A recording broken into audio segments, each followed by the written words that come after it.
Alors, bonsoir. Bonsoir et bienvenue aux gens qui sont dans la salle avec nous. Bonsoir aux gens qui nous écoutent à la maison grâce à la collaboration de Cogeco TV et de Câble Action. Je vais m'excuser d'avance parce que je vais parler avec une pastille dans la bouche plutôt que de tousser. Et ça se pourrait que malgré ça, j'ai des épisodes de tout. Que voulez-vous? C'est la joie d'être grand-maman. Le petit-fils partage tous ses microbes. Alors, je vous rappelle également que les élus présentent les résolutions de façon sommaire. Si vous voulez le détail des résolutions, il faut se fier aux procès-verbaux. Procès-verbaux qui sont disponibles ici à l'arrière de la salle, également sur le site Internet de la Ville. Je vous rappelle que les séances sont également disponibles sur le site de la Ville, à ville.magog.qc.ca, séance. Donc, sans plus tarder, on pourrait procéder à l'adoption de l'ordre du jour proposé par la conseillère Nathalie Pelletier. Je propose que l'ordre du jour de la présente séance soit approuvé avec les modifications suivantes. Ajout des points suivants. Affaires nouvelles. 10.1. Bail avec Divertigo Magog Offord Incorporé. Appuyé par la conseillère Diane Pelletier. Je l'appuie. Maintenant, est-ce qu'il y a des questions portant sur l'ordre du jour? Ça va? Donc, on pourrait aller au point 3, approbation de procès-verbaux, proposé par le conseiller Steve Robert. Le procès-verbal de la séance ordinaire du 21 novembre 2016 soit approuvé tel que présenté. Appuyé par le conseiller Yvon Lamontagne. Je l'appuie. Maintenant, au point 4, direction générale, 4.1, poste de conseillère en communication, proposé par la conseillère Denise Poulin-Marcotte. Attendu qu'il y a une augmentation de la charge de travail à la division des communications depuis les dernières années, attendu que plusieurs grands projets exigeant des stratégies et des actions de communication sont en cours ou le seront prochainement, notamment la revitalisation du centre-ville, la maison-mairie, la révision du plan d'urbanisme, le développement du parc industriel, la ville amie des aînés, le plan directeur des parcs, l'usine dans le secteur Omerville, etc., attendu que la refonte du site Internet a apporté des changements en façon de faire et une approche différente qui nécessite plus de temps à y consacrer pour la maintenir à jour et à la fine pointe de la technologie et des nouvelles tendances, attendu qu'il faut s'adapter aux nouvelles façons de s'informer des citoyens en assurant une présence sur différentes plateformes d'information. Je propose que le poste de conseillère en communication passe de 32 à 36 heures par semaine à compter de janvier 2017 et c'est un poste contractuel. Appuyé par le conseiller Jean-Guy Gingras. Je l'appuie. Maintenant, au point 4.2, aide financière à la Corporation Ski Golf Mont-Offord, proposée par le conseiller Robert Ranger. Je propose que la Ville de Magog verse 1 500 $ à la Corporation Ski et Golf Mont-Offord à titre de commanditaire pour soutenir la présentation du spectacle pyro-musical du 31 décembre 2016, dont la valeur totale s'élève à 6 000 $. Appuyé par le conseiller Jacques Laurando. Je l'appuie. Donc, peut-être en profiter ici pour vous dire qu'effectivement, ça fait déjà quelques années que c'est de retour, mais j'ai l'impression que c'est méconnu. Le 31 décembre au soir, il y a des feux d'artifice au Mont-Offord. Tout le monde peut y aller, il n'y a pas de problème, mais il y a aussi une soirée, ça, il faut acheter des billets avec repas inclus. Donc, on est partenaire cette année parce que la nouvelle entente d'aide financière commence juste en 2017. Donc, cette année, on est partenaire de façon ponctuelle, mais après ça, vous le savez, on s'est commis pour 5 ans dans le plan de développement du parc. Donc, point 5, finances. 5.1, annulation des soldes d'emprunt à long terme approuvés et non contractés, proposé par le conseiller Pierre Côté. La Ville de Magog a entièrement réalisé l'objet de divers règlements d'emprunt. Une partie de ces règlements a été financée de façon permanente. Il existe pour chacun de ces règlements un solde non contracté du montant de l'emprunt approuvé par le ministre des Affaires municipales de l'occupation du territoire qui ne peut être utilisé à d'autres fins. Le financement de ces soldes n'est pas requis et que ces soldes ne devraient plus apparaître dans le registre du ministère. Il y a lieu, à cette fin, de modifier ces règlements d'emprunt pour ajuster les montants de la dépense et de l'emprunt. Je propose que la Ville de Magog modifie le... Préparez-vous, il y en a des chiffres. Le règlement 2181-2006, 2300-2008, 2326-2009, 2354-2010, 2384-2010, 2413-2011, 2440-2012, 2445-2012, 2446-2012, 2460-2013, 2487-2013 et 2515-2014, apparaissant dans l'annexe préparée le 22 novembre 2016 par Mme Anne Couturier, directrice trésorerie et finances. La Ville annule ainsi un montant d'emprunt de 13 540 000... Non. 13 millions, excusez, là, t'as tout mêlé. 540 983. Que la Ville de Magog informe le MAMO que le pouvoir d'emprunt des règlements identifiés à cette annexe ne sera pas utilisé en toute totalité en raison des modifications apportées à ce règlement par la présente résolution et des sommes reçues des contribuables dans un seul versement pour le paiement de leur part en capital. Les montants de ces appropriations apparaissent sous la colonne « Paiement comptant » de l'annexe. Que la Ville de Magog demande au MAMO d'annuler dans ses registres les soldes résiduaires mentionnés à l'annexe. Appui par la conseillère Nathalie Bélanger. Je l'appuie. Maintenant, au point 5.2, programme de la taxe sur l'essence et de la contribution du Québec, proposé par la conseillère Diane Pelletier. La Ville de Magog a pris connaissance du guide relatif aux modalités de versement de la contribution gouvernementale dans le cadre du programme de taxe sur l'essence et de la contribution du Québec, appelé TEC, pour les années 2014 à 2018. Je propose que la Ville de Magog s'engage à respecter les modalités du guide qui s'appliquent à elle, s'engage à être la seule responsable et à dégager le Canada et le Québec, de même que leurs ministres, hauts fonctionnaires, employés et mandataires, de toute responsabilité quant aux réclamations, exigences, pertes, dommages et coûts de toutes sortes ayant comme fondement une blessure infligée à une personne, le décès de celle-ci, des dommages causés à des biens ou la perte de biens attribuables à un acte délibéré ou négligent, découlant directement ou indirectement des investissements réalisés au moyen de l'aide financière obtenue dans le cadre du programme de la TEC 2014-2018. Approuve le contenu et autorise l'envoi au MAMO de la programmation de travaux jointe à la présente et de tous les autres documents exigés par le ministère en vue de recevoir la contribution gouvernementale qui lui a été confirmée dans une lettre du MAMO. S'engage à atteindre le seuil minimal d'immobilisation en infrastructure municipale fixé à 28 $ par habitant par année, soit un total de 140 $ par habitant pour l'ensemble des 5 années du programme. S'engage à informer le MAMO de toute modification qui sera apportée à la programmation de travaux approuvée par la présente résolution. Appui par le conseiller Steve Robert. Je l'appuie. Point 5.3. Avenant à l'entente avec Magog Technopole, proposé par le conseiller Yvon Lamontagne. Je propose que la mairesse ou la personne occupant le poste de maire suppléant et la greffière ou la greffière adjointe soient autorisés à signer pour et au nom de la Ville l'avenant numéro 4 à l'entente intervenue avec Magog Technopole concernant l'entente de promotion et de développement de secteurs technologiques. Cet avenant a pour objet d'augmenter l'aide financière accordée par la Ville de Magog à Magog Technopole à 275 000 $ annuellement, et ce, à compter de 2017. Appui par la conseillère Denise Poulain-Marcotte. Je l'appuie. Maintenant, au point 5.4. Octroi de contrat pour l'acquisition d'un camion avec grue tarière, proposé par le conseiller Jean-Guy Gingras. La Ville a, par avis public, obtenu des prix pour l'acquisition d'un camion avec grue tarière. Entendu que les soumissions ouvertes sont les suivantes. Posi-Plus Technologies, sans option, 385 093, avec option plus 2 223.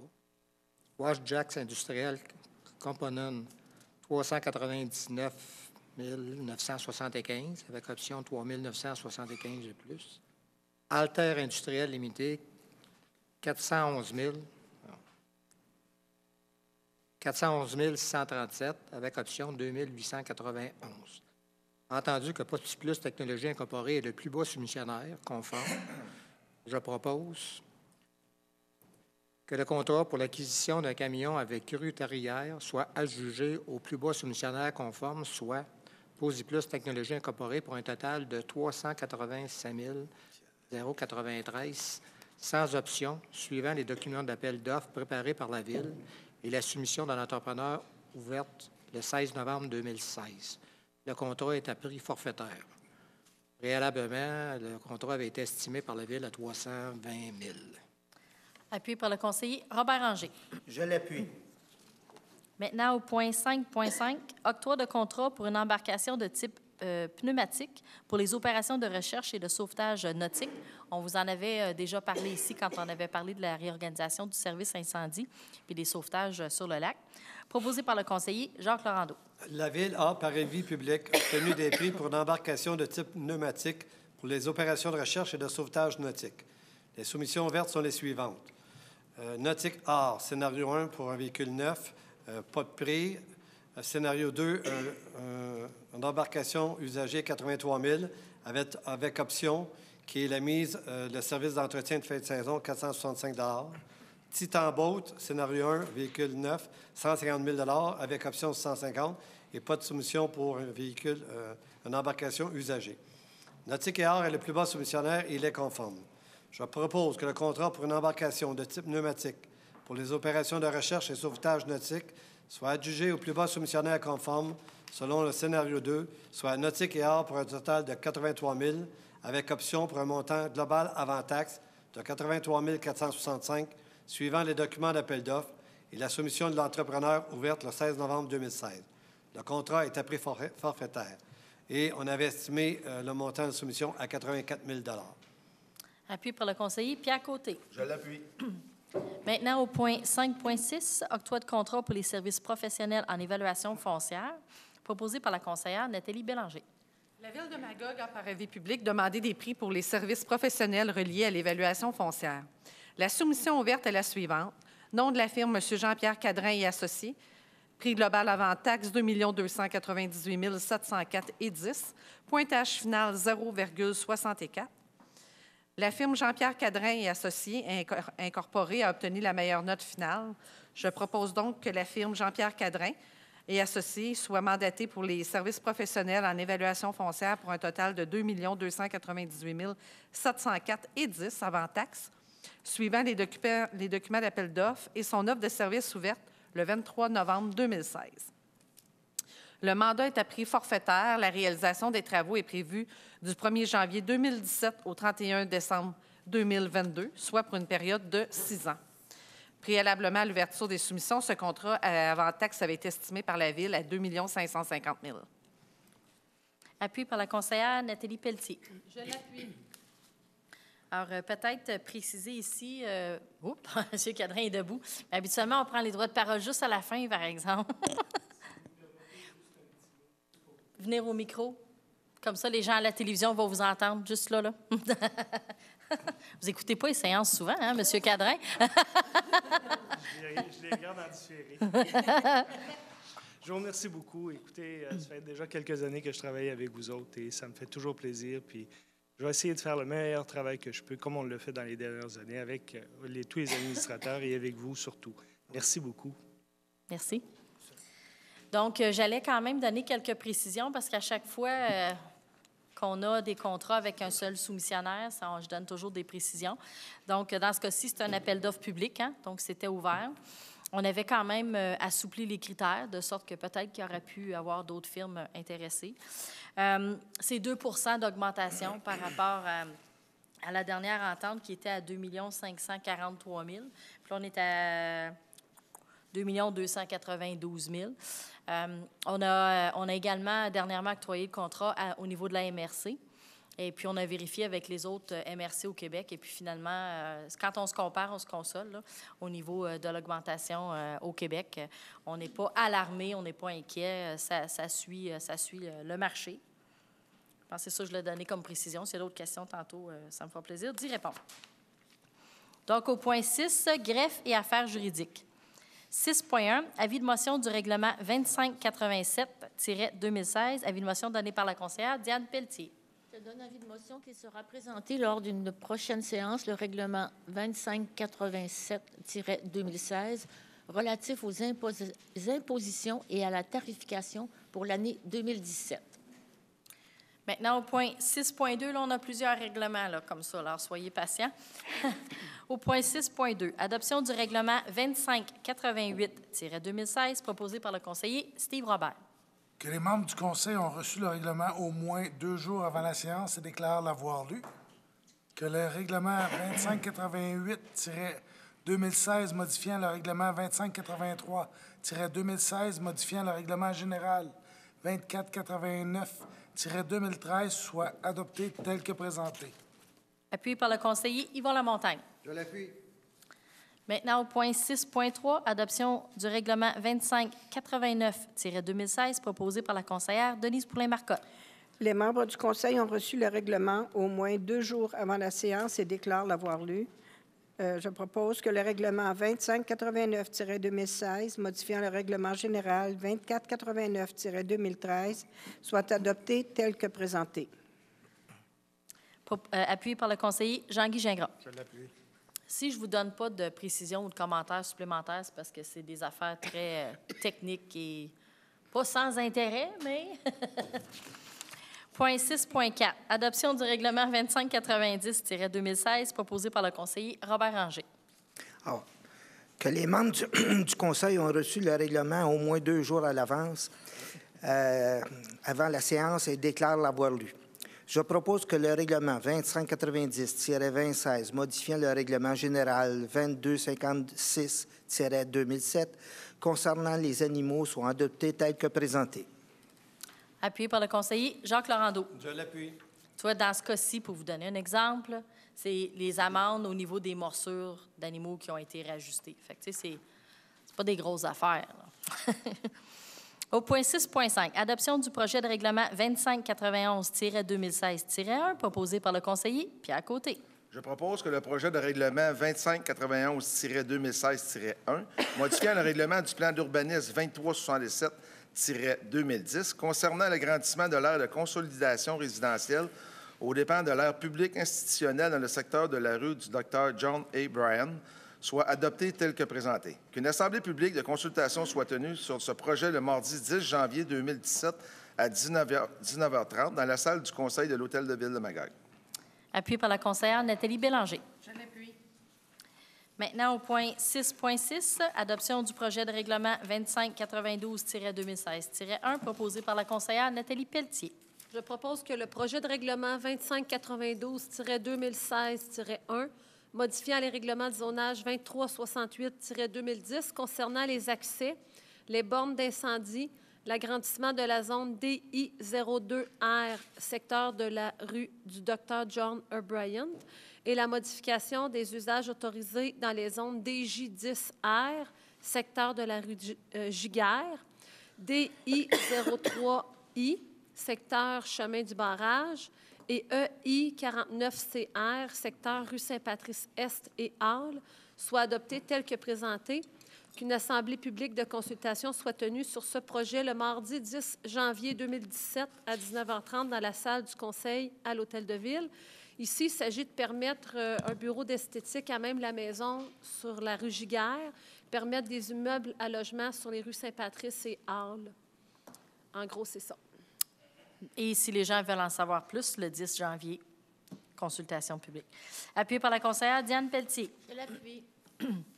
Maintenant, au point 6.7, adoption du projet de règlement 2593-2016-1 proposé par le conseiller Yvon Lamontagne. Que le projet de règlement 2393-2016-1, modifiant le règlement du plan d'urbanisme 2377-2010 concernant la modification des limites des aires d'affectation dans le secteur de la rue principale ouest et du chemin Roy, soit adopté tel que présenté. Qu'une assemblée publique de consultation soit tenue sur ce projet le mardi 10 janvier 2017 à 19h30 dans la salle du Conseil de l'Hôtel de Ville de Magog. Appuyé par la conseillère Denise Poulin-Marcotte. Je l'appuie. Ici, c'est quand même un projet important qui nous est présenté de développement résidentiel. Ça se trouve à être sur le chemin Roy, à la hauteur de Quinn. Donc, le terrain qui est vacant à côté et à l'arrière. On a un projet qui nous est présenté et ça nécessite certaines modifications. Donc, ça sera présenté là, lors de la consultation publique. Maintenant, au point 6.8, adoption du projet de règlement 2594-2016-1, proposé par le conseiller Jean-Guy Gingras. Je propose que le projet de règlement 2594-2016-1, modifiant le règlement du zonage 2368-2010, concernant l'agrandissement, les usages, la hauteur autorisée et la densité de la zone CF03R, secteur 4 Fourches, ainsi que l'aménagement des accès aux aires de stationnement soit adopté tel que présenté. Qu'une assemblée publique de consultation soit tenue sur le projet le mardi 10 janvier 2017 à 19h30 dans la salle du conseil de l'Hôtel de Ville de Magog. Appuyé par le conseiller Robert Ranger. Je l'appuie. Alors, dans le même secteur, mais un autre projet qui nous est présenté derrière le nouveau Carrefour de santé global. Ça fait longtemps qu'on sait que ça va être du résidentiel dans ce secteur-là, mais initialement, dans la réglementation, on avait été très sévère sur les hauteurs, parce qu'on voulait avoir comme un mot à dire quand le projet arriverait. Là, on a un projet qui nous est présenté, donc on vous présentera le 10 janvier prochain les modifications que ça nécessite pour la réalisation du projet. Maintenant, au point 6.9, adoption du projet de règlement 2595-2016-1 proposé par le conseiller Jacques Laurando. Je propose que le projet de règlement 2595-2016-1, modifiant le règlement relatif au plan d'implantation et d'intégration architecturale 12-2002, concernant la modification du secteur de PIA des 4 Fourches, soit adopté tel que présenté. Une assemblée publique de consultation soit tenue sur ce projet le mardi 10 janvier 2017 à 19h30 dans la salle du conseil de l'Hôtel de Ville de Magog. Appuyé par le conseiller Pierre Côté. Je l'appuie. Donc, c'est pour les deux mêmes projets. Ils seront assujettis à un PIIA. Maintenant, au point 6.10, adoption du projet de règlement 2596-2016-1 proposé par la conseillère Nathalie Bélanger. Je propose que le projet de règlement 2596-2016-1, modifiant le règlement de zonage 2368-2010, concernant l'ajout de l'usage de logements dans bâtiments à usage mixte et le retrait du nombre d'étages maximal dans la zone commerciale EH29C, secteur rue principale ouest et du quai, soit adopté tel que présenté. Qu'une assemblée publique de consultation soit tenue sur ce projet le mardi 10 janvier 2017 à 19h30 dans la salle du conseil. Appuyé par la conseillère Nathalie Pelletier. Je l'appuie. Donc, ici, il s'agit du projet appelé Îlot du Quai, phase 2, donc à côté de l'ancienne SAQ. On vient changer la norme au niveau du nombre d'étages, mais pas de la hauteur. C'est important. On n'a pas touché à la hauteur. La hauteur reste ce qui est permis actuellement, c'est-à-dire 15 mètres. Ah, c'est 12, c'est vrai, vous avez raison. 12 mètres. Merci de... Parce qu'il y a du 15 et du 12 dans ce secteur-là, hein? Donc, au point 6.11, adoption du projet de règlement 2597-2016-1 proposé par la conseillère Diane Pelletier. Je propose que le projet de règlement 2597-2016-1, modifiant le règlement de zonage 2368-2010, concernant l'ajout de l'usage d'habitations multifamiliales de 6 à 8 logements dans la zone FH05RT, secteur de la rue Théroux, soit adopté tel que présenté. Une assemblée publique de consultation soit tenue sur ce projet le mardi 10 janvier 2017 à 19h30 dans la salle du conseil de l'Hôtel de Ville de Magog. Appuyé par le conseiller Steve Robert. Je l'appuie. Donc, ici, il s'agit de l'auberge du village qui ont des condos. Puis, il y avait un centre communautaire qui était pour l'usage de l'ensemble des condominiums qui n'est pas utilisé. Donc, ils veulent le transformer en habitation. Point 6.12, adoption du projet de règlement 2598-2016-1 proposé par le conseiller Yvon Lamontagne. Que le projet de règlement 2598-2016-1, modifiant le règlement de zonage 2368-2010, concernant la modification de certaines normes relatives à la rive, l'agrandissement du milieu humide du marais de la rivière aux Cerises et l'ajout de nouveaux milieux humides et de milieux naturels protégés soit adopté tel que présenté.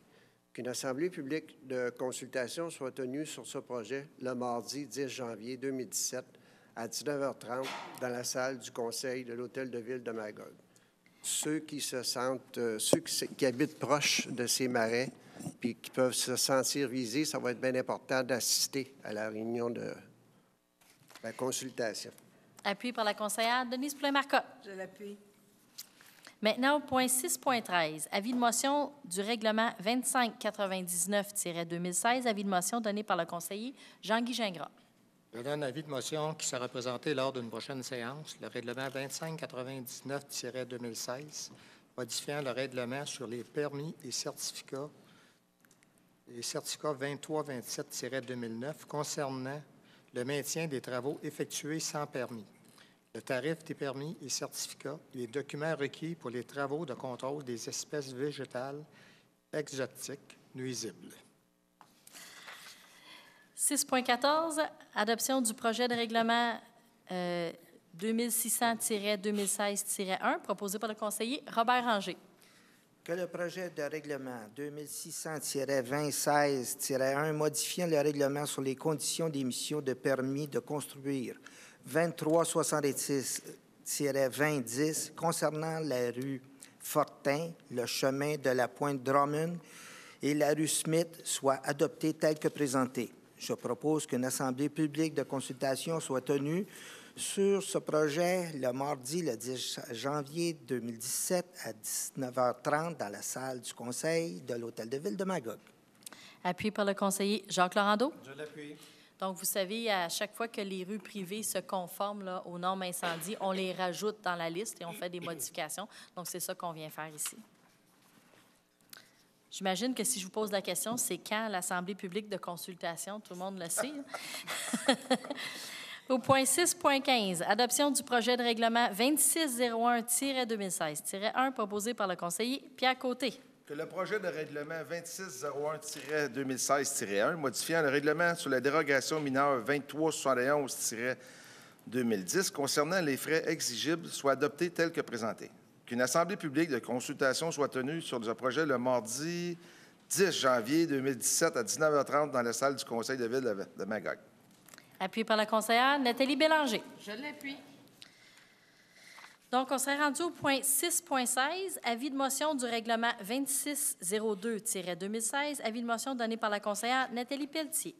Je donne avis de motion qui sera présenté lors d'une prochaine séance, le règlement 2602-2016, modifiant le règlement 2521-2014 concernant l'administration de la Ville. Cet avis de motion remplace celui donné lors de la séance ordinaire du lundi 17 août 2015. Hey, j'annonce une primeur, là. Et c'est une demande de M. Laurando. On va changer un peu nos façons de faire à partir de janvier. Soyez pas surpris, ceux qui nous suivent. Il n'y aura que des proposeurs. Il n'y aura plus d'appuyeurs. Donc, ça va être proposé et adopté, à moins que le vote ait demandé. Alors, c'est ça que ça vient faire ici. On vient alléger nos façons de faire. Maintenant, au point 6.17, diverses promesses proposées par le conseiller Steve Robert. Le canton de Magog a adopté la résolution 753-12-97 pour l'achat de la rue du Marronnier. Cette même résolution autorise M. Jean-Guy Saint-Roch et M. Gilbert Cyr à signer un acte d'achat pour l'achat de la rue du Marronnier. La rue du Marronnier n'a jamais fait l'objet d'un achat par le canton de Magog ou la ville de Magog. Je propose que la promesse de cession du lot 4 461 383 du cadastre du Québec, circonscription foncière de Stansted, étant la rue du Marronnier, signée le 15 novembre 2016 par les placements BSEW Incorporé, représentés par M. Aubrey Miller, à titre gratuit, soit accepté aux conditions de cette promesse. Le terrain est acquis à des fins de rue. Appuyé par le conseiller Yvon Lamontagne. Je l'appuie. Ici, on va avoir quelques citoyens très contents parce que ça a été un petit peu problématique, cette histoire-là, parce que le canton avait adopté une résolution pour reprendre la rue, mais ça ne s'était jamais concrétisé. Et avec le temps, nous, on pensait qu'elle était privée. Et puis là, bien, vous comprenez que les citoyens, quand ils ont vu la pancarte « chemin privé, entretien privé » s'installer, et puis là, le déneigement, qui va faire le déneigement, ils se sont mis à avoir des difficultés à dormir. Alors, on a retrouvé la résolution, on a rentré ça dans l'ordre, et là, ils vont pouvoir dormir sur leurs deux oreilles. Point 7, ressources humaines. 7.1, création d'un poste cadre d'ingénieur en électricité, division Hydro-Magog, proposé par la conseillère Denise Poulin-Marcotte. Après une rencontre conjointe tenue le 16 novembre 2016, la Commission des ressources humaines et la Commission des travaux publics ont reconnu le besoin de créer un poste cadre d'ingénieur en électricité, division Hydro-Magog, opération. Je propose que la Ville de Magog crée un poste cadre d'ingénieur en électricité, division Hydro-Magog, opération. Appuyé par le conseiller Jean-Guy Gingras. Je l'appuie. Maintenant, au point 7.2, nomination d'une adjointe administrative à la Direction générale et au développement industriel proposée par le conseiller Jacques Laurando. Je propose que Mme Sonia Robert soit nommée comme employée non syndiquée au poste d'adjointe administrative à la Direction générale et au développement industriel à compter du 5 décembre 2016, aux conditions du recueil des conditions de travail des employés cadres et non syndiqués, et qu'elle soit rémunérée à l'échelon 2 de la classe 3. Appuyé par le conseiller Pierre Côté. Je l'appuie. Au point 7.3, embauche d'un opérateur concierge division sport, activités physiques et plein air, proposé par la conseillère Nathalie Bélanger. Je propose que M. Danny Boutin soit embauché comme salarié permanent en évaluation au poste d'opérateur concierge, division sport, activités physiques et plein air, à compter du 12 décembre 2016, aux conditions de la convention collective et qu'il soit rémunéré à l'échelon 1 de la classe 4 des taux de salaire. Appuyé par la conseillère Nathalie Pelletier. Je l'appuie et je mentionne ici que ce n'est pas un nouveau poste, c'est juste par rapport à des retraites qui ont été prises. Effectivement. D'ailleurs, le poste d'adjointe administrative, ce n'est pas un nouveau poste non plus. C'est un poste qui n'est plus syndiqué, donc c'est un poste cadre. Mais c'est quelqu'un qui était déjà à l'emploi de la Ville. Au point 7.4, modification d'un poste régulier de journalier, proposé par la conseillère Diane Pelletier. Les parties se sont entendues pour embaucher un nombre maximum de salariés avec un statut de salarié régulier suite à la signature de la convention collective le 14 octobre 2014. Les prévisions des besoins en personnel ont évolué depuis la signature et la Ville désire augmenter le nombre de salariés réguliers par l'ajout d'un poste de journalier avec statut régulier. Je propose qu'un poste régulier de journalier soit ajouté afin de combler le besoin en personnel. Appuyé par le conseiller Steve Robert. Je l'appuie. Donc, ici aussi, c'est 2 temporaires qui seront remplacés par un régulier. Donc, l'équivalent temps plein, ça revient au même. 2 000 de plus. 2 000 de plus par année, oui. Au point 7.5, fin d'emploi de la salariée 916, proposée par le conseiller Yvon Lamontagne. Entendu que la salariée numéro 916 est absente de son poste depuis le 28 février 2012, les parties avaient signé une lettre d'entente pour prolonger le délai prévu à l'article 8.3 F de la Convention collective. Attendu que cette lettre d'entente prévoit la perte de son ancienneté et de son emploi si la salariée n'est pas en mesure de reprendre ses fonctions le 12 décembre 2016. Je propose que la Ville mette fin à l'emploi de l'employé numéro 916, et ce, à compter du 13 décembre 2016, comme il est prévu à l'entente signée par les parties le 20 juillet 2015, sous réserve de la conclusion d'une nouvelle entente entre les parties, et ce, au plus tard, le 12 décembre 2016. Appuyé par la conseillère Denise Poulin-Marcotte. Je l'appuie. Donc, on serait rendu au point 8, environnement et aménagement du territoire. 8.1, démolition de l'immeuble situé au 448 chemin Harpin, proposé par le conseiller Jean-Guy Gingras.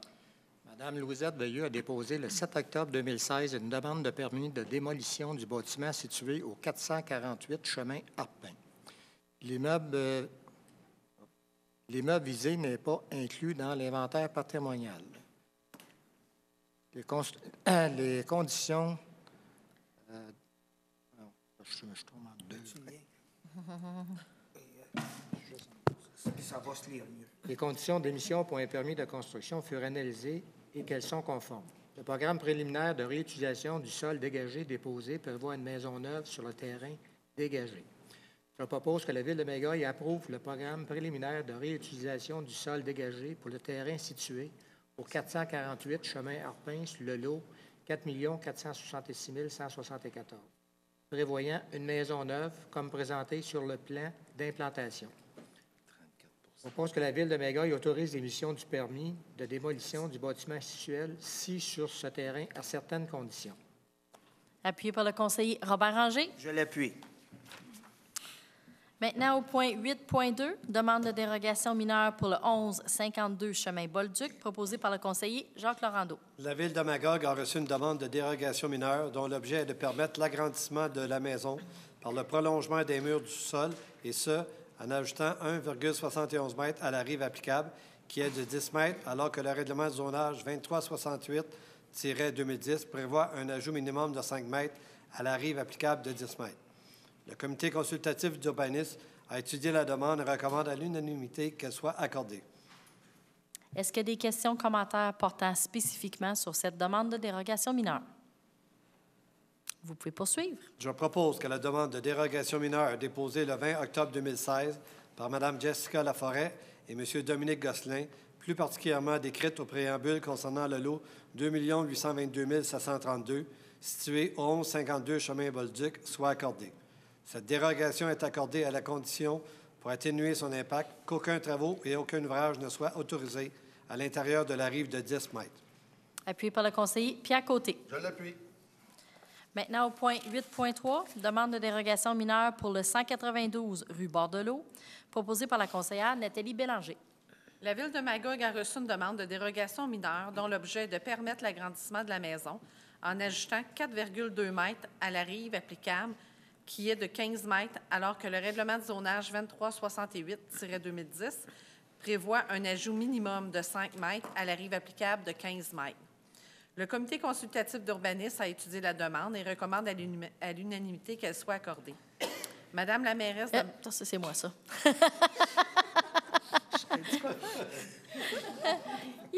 Est-ce qu'il y a des questions, commentaires portant spécifiquement sur cette demande de dérogation mineure? C'est beau, vous pouvez poursuivre. Je propose que la demande de dérogation mineure déposée le 28 septembre 2016 par Mme Julie Beauchesne et M. Marc Hébert, plus particulièrement décrite au préambule concernant le lot 4 460 952, situé au 192 rue Bordelot, soit accordée. Cette dérogation est accordée à la condition, pour atténuer son impact, qu'aucun travaux dans la bande riveraine de 15 mètres ne soit autorisé. Appuyé par la conseillère Nathalie Pelletier. Je l'appuie. Maintenant, au point 8.4, demande de dérogation mineure pour le lot 4 858 640, situé sur la rue du Dr. John A. Bryan, proposé par le conseiller Steve Robert.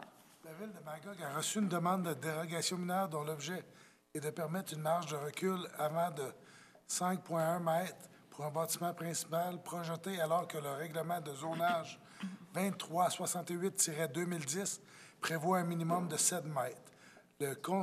Le comité consultatif d'urbanisme a étudié la demande et recommande à l'unanimité qu'elle soit accordée. Est-ce qu'il y a des questions, commentaires portant spécifiquement sur cette demande de dérogation mineure? Vous pouvez poursuivre. Je propose que la demande de dérogation mineure déposée le 19 octobre 2016 par Mme Michèle Lapointe, plus particulièrement décrite au préambule concernant le lot 4 858 640, situé sur la rue du Dr. John A. Bryan, soit accordée. Appuyé par le conseiller Yvon Lamontagne. Je l'appuie. Maintenant, au point 8.5. Le CCU a travaillé fort dans les dernières semaines. Demande de dérogation mineure pour les lots 3 275 446 et 3 705 076 situés sur le chemin Vien. Proposé... Il y a un drôle de bruit dans la salle. Oui. Proposé par la conseillère Denise Poulain-Marcotte. La Ville de Magog a reçu une demande de dérogation mineure dont l'objet est de permettre la création de 2 lots d'une superficie de 4 000 m², alors que le règlement de lotissement 2369-2010 prévoit un minimum de 8 000 m². Les principaux motifs du refus sont l'absence de préjudice sérieux, la possibilité de réaliser un projet conformément à la réglementation, le fait que l'impact de la dérogation demandée ne peut être catégorisé de mineur et la volonté de la Ville de préserver des superficies de lotissement supérieures à celles visées par la demande. Le comité consultatif d'urbanisme a étudié la demande et recommande à l'unanimité qu'elle soit refusée. Est-ce qu'il y a des questions ou commentaires portant spécifiquement sur cette demande de dérogation mineure?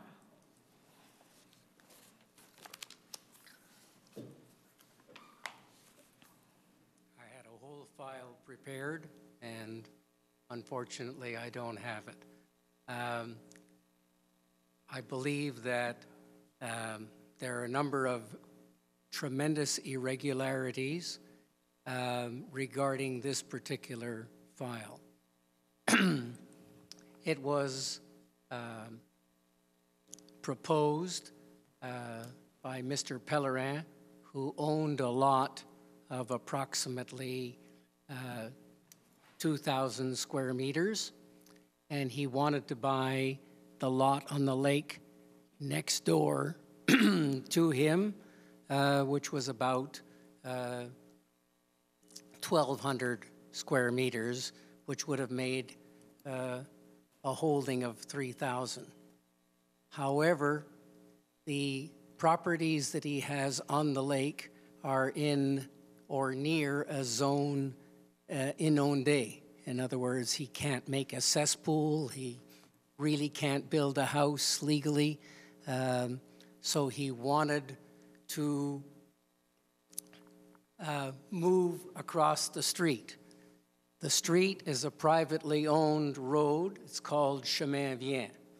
It is not in ownership of the city. It is in private. It's a private road, completely private, and has been for almost 100 years. I am now the owner of that particular piece of road, and it goes all the way to the end of the road, which is called 1140 Chemin Vien. However, 1140 Chemin Vien is not. It's 150 meters away from the Chemin Vien. It's not on the Chemin Vien, but for some reason the city calls it 1140 Chemin Vien. Building permits have been issued all along the road. The road is approximately 2 kilometers long. It is entirely private. There is not one lot that has been sold in the last, let's say, 70 years that is more than 8,000 square meters. So nothing is going to be preserved by refusing the major owner of the land. That lot number that you just mentioned, and I think was ending in 447? 446 or 076? 446 and 076 were 2 new lots created by the cadastral revision. And the cadastral revision were to make the Chemin Vien legal because the fire trucks could not go through. There was no place for them to turn around. So the cadastral survey, and I might add at a cost of more than $70,000, it was legally created, and lot numbers were created for the roads that fit exactly the lotissement of the city. In order to ensure that, we met with someone by the name of Charles Fournier, who I believe is no longer with the city. I don't know the reason, but he's no longer with the city. He thought it was absolutely fantastic because it would open up the area so that lots could be sold. I have been paying tax on that nearly 400 acres of land. Most of it is in the green zone, and I'm not allowed to build, I'm not allowed to move, I'm not allowed to sell. However, the only lots that can be sold are little lots along the lake. There are, I believe, 30 little lots, 30 meters by 30 meters. But that's along the lakefront. On the west side of the, I was going to call it the Hartley-Bond Road because that is really the name. It's been in our family for 200 years. There are little lots that have to be sold or have been sold, and I have the lot numbers of, for example, 1040, where I sold 2 little lots of about 1,200 square meters, and they had no trouble. Last year, they were given permits to build on those. 16 permits have been issued in the last 3 years on the Chemin Vient. Not one, well, I should say not one. Not one was 8,000 square meters because nobody owns that amount of land. Fortunately, I'll have to translate at one moment here because I'll forget some of what you're saying so that I make sure everybody follows what we're saying. Surtout par respect pour les gens qui nous écoutent puis pour ceux qui n'ont pas compris là, la discussion. Je vais juste traduire les propos de M. Bond. Puis après ça, je vais le laisser poursuivre, puis on pourra voir qu'est-ce qu'on fait avec ça. Donc, ce que M. Bond affirme, c'est que il y aurait eu sur le chemin Vient, qui est un chemin privé, des permis d'émis, à peu près 16 au cours des 6-7 dernières années, sur des terrains de 1200 mètres carrés. Bon, on sait que sur ce chemin-là, il y a beaucoup de propriétés qui sont directement sur le bord de l'eau, puis il y a le chemin, et puis souvent, les terrains se poursuivent de l'autre côté. Donc, ce qu'il affirme, c'est qu'aucun n'avait le 8000 mètres carrés et aurait eu des permissions de construire. Là, j'admets rien, là, hein, je traduis ses propos parce que je ne suis pas au courant des permis qui ont été émis ni les raisons pour lesquelles ils ont été émis. Que les deux lots, le lot qu'il demande de séparer, bien, en fait, ce n'est pas lui le demandeur, mais il y a 8000 mètres carrés, puis le demandeur demande de séparer en 2 lots de 4000 mètres carrés, alors que nous, le règlement prévoit 8000 mètres carrés dans les zones, disons, rurales, entre autres pour des raisons d'installation septique et de puits, pour permettre que ça puisse se renouveler quand ils sont obligés de refaire leurs infrastructures. Donc, ce que M. Bond affirme, c'est qu'il y aurait eu une révision cadastrale et ces 2 lots-là auraient été cadastrés, qu'il y aurait eu des rencontres avec un employé de la Ville à ce sujet-là, qu'il est propriétaire de 400 acres de terrain, presque tout en zone verte, donc très peu pouvant être développés, sauf ceux qui auraient été lotis selon la révision cadastrale. Okay, I think I've translated most of what you said. Most of it. So I'll let you finish and wrap it up, and then I'll see what we'll do with that. Okay. The real part is the section where there's 8,000 square meters. Initially, Mr. Pellerin, who owns the 3,000 square meters on the lake, wanted to have 4,000 square meters on the other side of the road to put a septic system and eventually to build a house. When we contacted the permit department, the permit department said, oh no, you need a minor derogation. You cannot sell anything without a minor derogation. And we tried to explain very quickly that during the cadastral renovation, and even after that, people that had 2,000-foot lots somehow managed to either give away half of them so that they would have 1,000 square meter lots, and they sold them for a very, very big price. But I was stuck with having only 8,000 square meters fronting on the road. They were not in the green zone. It was strictly in the white zone. But they said I had to have a derogation, and I didn't know how to go about that, so I contacted a surveyor, and then I contacted another surveyor, and they said, better see your city councilor.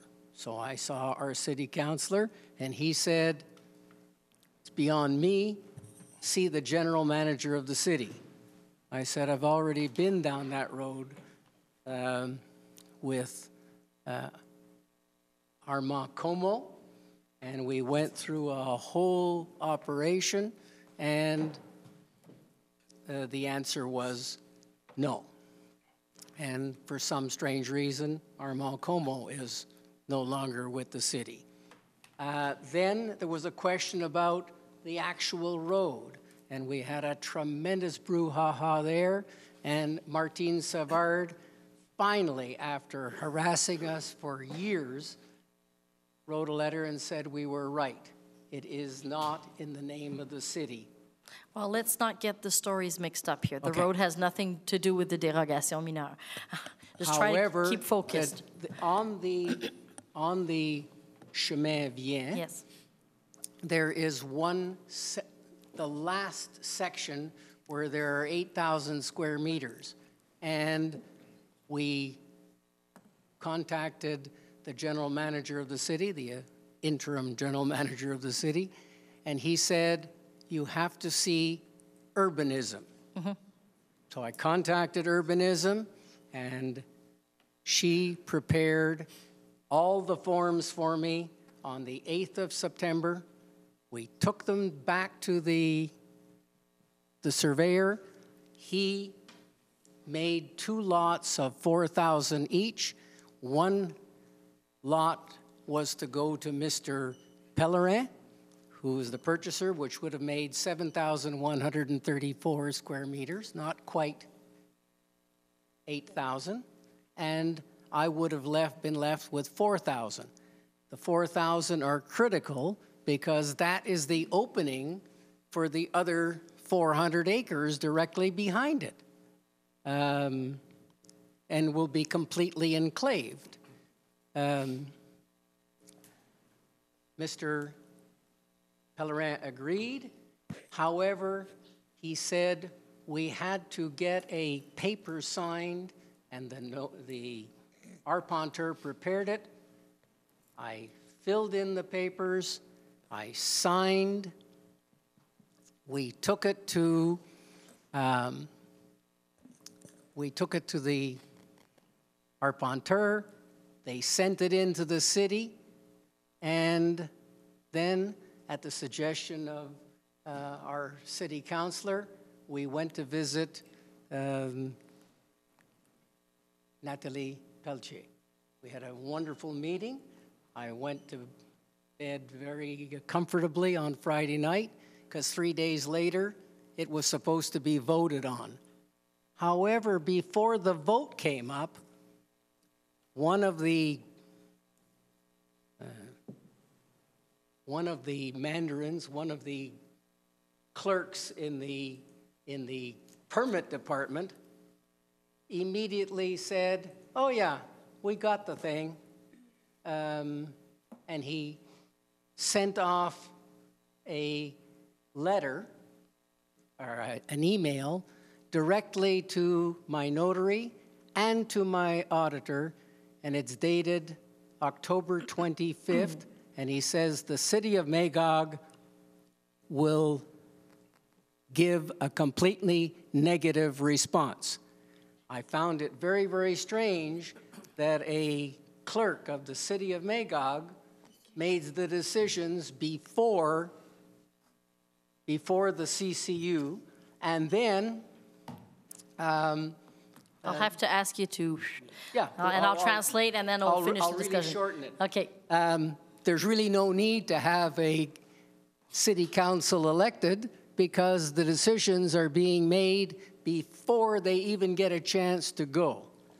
I went to Quebec City, I went to the Registre Foncier, and we did a tremendous amount of research, and there are many, many new facts as to why this should not be refused.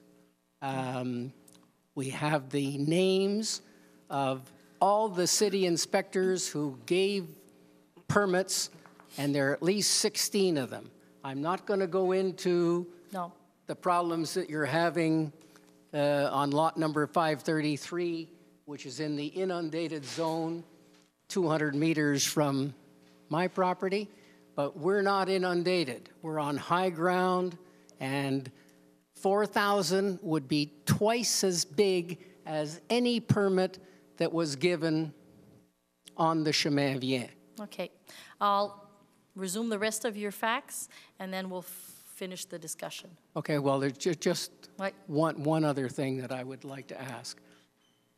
Could we have a meeting with some of the members of the City Council, preferably those who understand English, and I would gladly go through with them the 600 pages that we've got from the Government of Quebec, from the Registre Foncier, of all the sales, because I don't believe that anyone has been refused a building permit on less than 8,000 meters. Only 2 lots are bigger than 4,000 meters. OK. Thank you. Donc, je vais résumer. You can sit down again. Je vais résumer les derniers propos sommairement, puis après ça, on devra prendre une décision.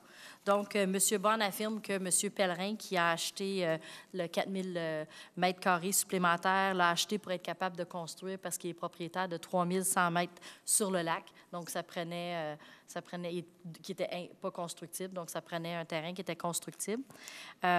Il affirme aussi que si on n'accepte pas de séparer le 8000 mètres carrés en 2 lots de 4000 mètres carrés, le reste de son terrain, de son 400 acres, serait enclavé, mais on sait qu'actuellement, il est zoné vert. Et puis, il soulève aussi qu'il a fait beaucoup de travail, puis que selon lui, il y a des faits nouveaux, puis que son dossier devrait être analysé de nouveau, puis qu'il y aurait un document de quelques 600 pages à nous déposer. Puis il aimerait ça rencontrer des élus qui comprennent l'anglais pour qu'on puisse en discuter. Et il a aussi souligné le fait qu'un inspecteur lui aurait donné la réponse avant même que le CCU statue sur le verdict. Ce dont je n'ai pas vérifié, mais souvent, on donne l'heure juste aux citoyens en disant, bien, pour telle raison, on ne pense pas que ça va être accepté, mais c'est quand même surprenant que ça ait été fait avant la rencontre du CCU. Je pense que j'ai résumé l'essentiel. De la part des élus, est-ce que c'est clair? Ça va? Donc, on était, Mme Poulin-Marcotte, c'est vous qui en faisiez la lecture? Oui. Est-ce que je poursuis? Bien oui. S'il n'y a pas de questions, commentaires de la part des élus, vous pouvez y aller. Alors, tel que présenté? Oui.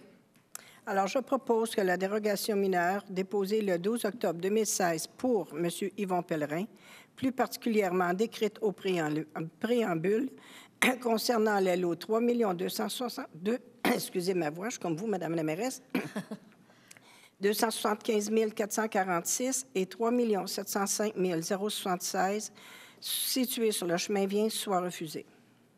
Appui par le conseiller Jean-Guy Gingras. Je l'appuie. Est-ce que tout le monde est à l'aise avec la décision malgré les informations apportées par M. Bonne? Oui.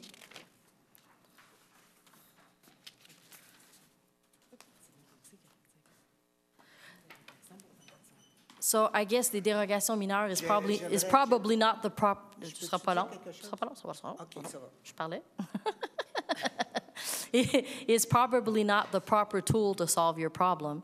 So the council is going to go ahead with the decision for that, but you should probably look at it over again with another solution. Monsieur Ranger?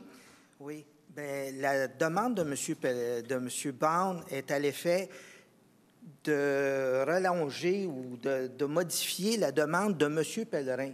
On ne peut pas, à la demande de M. Bond, modifier une demande qui a été faite par M. Pellerin. C'est ça le problème. C'est que si c'était une demande faite par M. Bond, on pourrait amender. Mais là, c'est une demande faite par M. Puis si je fais une erreur, vous me corrigez. Non. Et M. Pellerin ne souhaitait pas que ça soit retiré ce soir. C'est pour ça qu'on ne peut pas intervenir dans ce cas-là. C'est non, pour ça M. que Bond, moi, je me suis pas prononcé. We don't argue. You can ask one question, but don't argue with M. Ranger. I will simply ask one question. Mr. Pellerin does not own the land of 447. It is me who has to ask for the derogation, and my name is on the sheet of paper. I was the one that asked for the derogation. Well, that's not the information we have. We have that Monsieur Pellerin is the one that asked for the derogation. I have the proof in writing that I signed that he could ask for the derogation for the 4,000, and the other 4,000 would revert back to me. And that is an actual fact. Mr. Pellerin does not own 447. He hasn't paid for it yet. He put the money in trust, and I haven't seen the money for 3 years. OK. Juste vérifier quelque chose légalement. Advenant que M. Pellerin ne serait pas propriétaire puis aurait fait une demande de dérogation mineure, est-ce que la demande tient la route quand même? Juste le micro. Oh. Si vous me corrigez, M. Bond, M. Pellerin avait toutes les procurations nécessaires pour faire la demande de dérogation. Vous lui aviez accordé toutes les procurations pour qu'il puisse faire la demande à titre d'acheteur sur son contrat d'achat du terrain, parce que je comprends qu'il ne l'avait pas enregistré à Québec parce qu'il restait cette condition-là à réaliser, mais vous lui aviez donné toutes les autorisations, les procurations. C'est ça qu'il vient de dire. Il avait signé. You authorized him to ask for the dérogation mineure. Yeah. Mm-hmm. It's still registered in my name. Oh, oui. Okay. Well, it's legal then. If it's done that way, it's okay. You got me frightened there for a minute. Oui, Madame Pelletier. Oui. Je veux simplement dire que, parce que nous, là, ici, là, la demande, c'est une demande de dérogation mineure. Donc, ça a été analysé par le CCU. Le CCU, c'est un comité technique qui analyse du point de vue urbanistique. Il y a beaucoup d'éléments qui ont été donnés, mais nous, ce qu'on doit voir, c'est est-ce que c'est une dérogation mineure qui est le fait de demander à ce qu'on se construise sur de morceler ou de diviser un lot. Normalement, puis c'est comme ça sur tout le territoire où est-ce que les gens ne sont pas desservis, où est-ce qu'on doit installer des fosses septiques et des champs d'épuration. Sur tout le territoire de la ville de Magog, ça prend un terrain de 8 000 pieds carrés. Donc ici, on demandait de se construire sur 4 000 pieds carrés. Le CCU considérait que ce n'était pas... Mètre carré. Le CCU considérait que ce n'était pas une demande de dérogation mineure. C'est pour ça que ça a été refusé. Donc, puis pourquoi c'est comme ça? Ça fait plusieurs années que c'est comme ça. Probablement que sur le chemin Vien, c'était des maisons qui étaient existantes depuis des années, qui ont peut-être été rénovées, mais c'est comme ça sur tout le territoire. Pourquoi? Parce qu'on se rend compte qu'on a besoin d'espace pour les champs d'épuration, pour les fosses septiques. Et les puits. Puis on doit le prévoir. Et les puits, c'est ça, on doit le prévoir pour une deuxième phase, pour réinstaller ces installations-là qui deviennent désuètes après 20 ans. Alors, c'est pour ces raisons-là qu'on a... le comité unanimement refusait la dérogation. Alors, on va continuer et puis on pourra en discuter plus tard parce que je sens qu'on a pris beaucoup de temps sur ce point-là. Alors, au point 8.6, honoraires supplémentaires pour la firme Pluritech, proposé par le conseiller Robert Ranger. Je propose que la Ville de Magog approuve les honoraires professionnels supplémentaires de 99 225 $ avant taxe à Pluritech Ingénieurs Conseil pour le projet de revitalisation du centre-ville. Appuyé par le conseiller Jacques Laurando. Je l'appuie. Madame la mairesse, si vous le permettez, j'aimerais apporter les raisons de ces honoraires supplémentaires parce que c'est quand même un montant important puis les gens peuvent se questionner. Alors, la première partie, c'est pour l'inventaire archéologique et le réaménagement des lieux où se sont faits ces inventaires archéologiques. Il y en a pour 40 575 $. Ensuite, il y a les plans et devis, la surveillance des travaux pour une placette du côté de la rivière, au bout de la rue Sherbrooke, 35 500 $, mais ces travaux seront en option dans l'appel d'offres auprès des entrepreneurs, dépendant du coût total des travaux. Ensuite, il y a les plans et devis, la surveillance pour une conduite d'égout qui n'était pas prévue au contrat pour 9 150 $. Merci pour ces précisions. Donc, on serait rendu au point 8.7, service professionnel pour le projet Infrastructure 2017, secteur rural, proposé par le conseiller Pierre Côté. La Ville de Magog a, par avis public, demandé des prix pour les services professionnels reliés aux travaux des infrastructures 2017, secteur rural. Les soumissions ouvertes sont les suivantes. Aviso Expert Conseil, prix global avant taxe, 146 100 $, pointage final 10,06. Les consultants SM Incorporés, 164 670, 9,11. WSP Canada Inc., 173 819, 8,63. CIMA Plus, 165 000 8,42. Les Experts X, 185 494, 8,03. La firme Aviso Expert Conseil a obtenu la meilleure note finale. Je propose que la firme Aviso Expert Conseil soit mandatée pour la préparation des plans et devis et la surveillance pour le projet Infrastructure 2017, secteur rural, dans un total de 146 100 $ avant taxe, suivant les documents d'appel d'offres préparés par la Ville. Et son offre de service ouverte le 18 novembre 2016. Le mandat est à prix unitaire. Que cette firme soit mandatée pour demander les autorisations nécessaires auprès du MDDELCC à présenter tout engagement en lieu avec ces demandes. Le gestionnaire de projet attitré de la Ville procédera à une évaluation de rendement de l'adjudicataire en fonction des critères suivants. Le tout conforme à l'article 573 de la Loi sur les cités et villes. Respect des délais de livraison ou des échéances, documentation fournie, communication, collaboration, qualité des services rendus, respect des diverses spécifications requises par la Ville de Magog dans son appel d'offres. Préalablement à l'ouverture des soumissions, ce contrat avant taxe avait été estimé par la Ville à 166 685,71. Appuyé par la conseillère Nathalie Bélanger. Je l'appuie. Maintenant, au point 8.8, appui à la Fédération des clubs de motoneige du Québec, proposé par la conseillère Nathalie Pelletier. Je propose que la Ville de Magog autorise le projet de prolongement du sentier de la Fédération des clubs de motoneigistes du Québec à l'est du chemin Roy sur la berge nord de l'autoroute 10, entièrement sur les terrains du ministère des Transports. Ce projet inclut également un droit de passage sur le chemin Roy, perpendiculairement à l'approche nord du viaduc de l'autoroute 10. Appuyé par la conseillère... Oh non, oui, voulez-vous ajouter? Non, c'est beau? Ah, est-ce que je dois... C'est Ouais. moi qui dis ça? Non, mais c'est parce qu'il y avait des éléments, là. Oui, mais est-ce que c'est moi qui dois dire ça? Je ne pensais pas. Oui, OK, c'est beau. Appuyé par la conseillère Diane Pelletier. Je l'appuie. Donc, au point 8.9, octroi d'une aide financière à l'Association pour la protection et l'aménagement du ruisseau Castle, proposé par le conseiller Steve Robert. Madame, Oui. je dois me retirer parce que j'ai ma maison qui donne sur le ruisseau Castle. Parfait. Monsieur Robert? Que la Ville de Magog verse 4 626 et 02 à l'Association pour la protection et l'aménagement du ruisseau Castle à titre d'aide financière pour des honoraires professionnels engagés par celle-ci. Appuyé par le conseiller Yvon Lamontagne. Je l'appuie. Merci.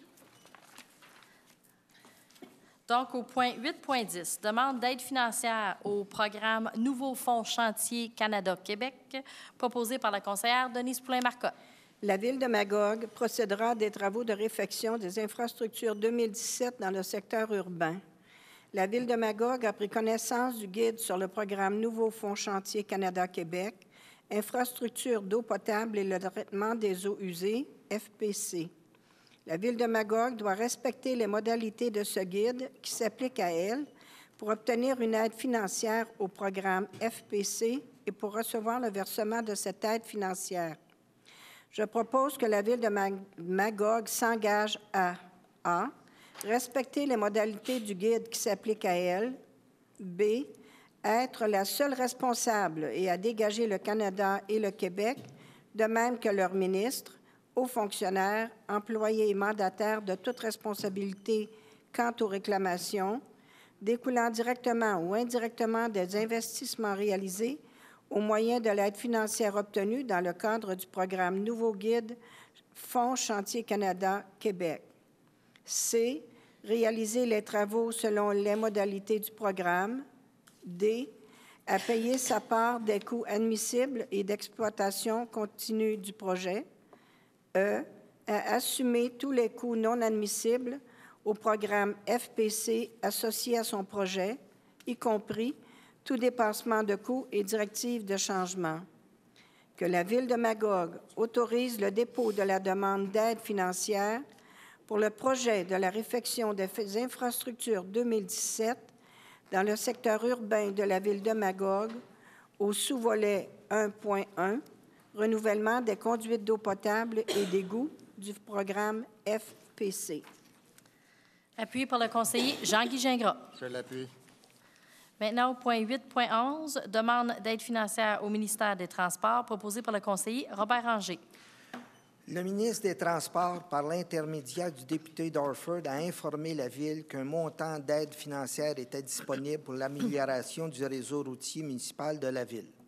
Je propose que la Ville de Magog approuve les dépenses pour les travaux exécutés en 2016 dans le cadre de la réhabilitation des chemins Action, Douillard, des rues Brodeur, Bureau, des Merisiers, des Pruches, du Cantonnier, du B, Duquette, Giroir, Maison Sud, Mary Sud,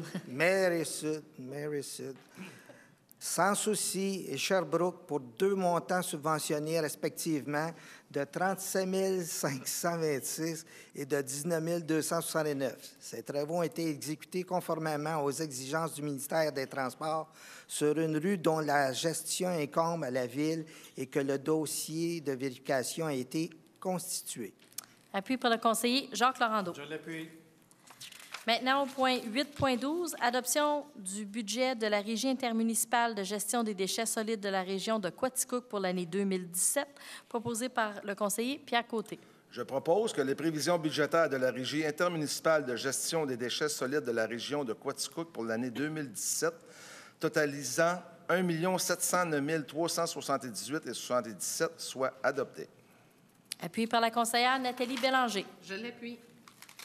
Maintenant, au point 8.13, abrogation de la résolution 93-2015 proposée par la conseillère Nathalie Pelletier.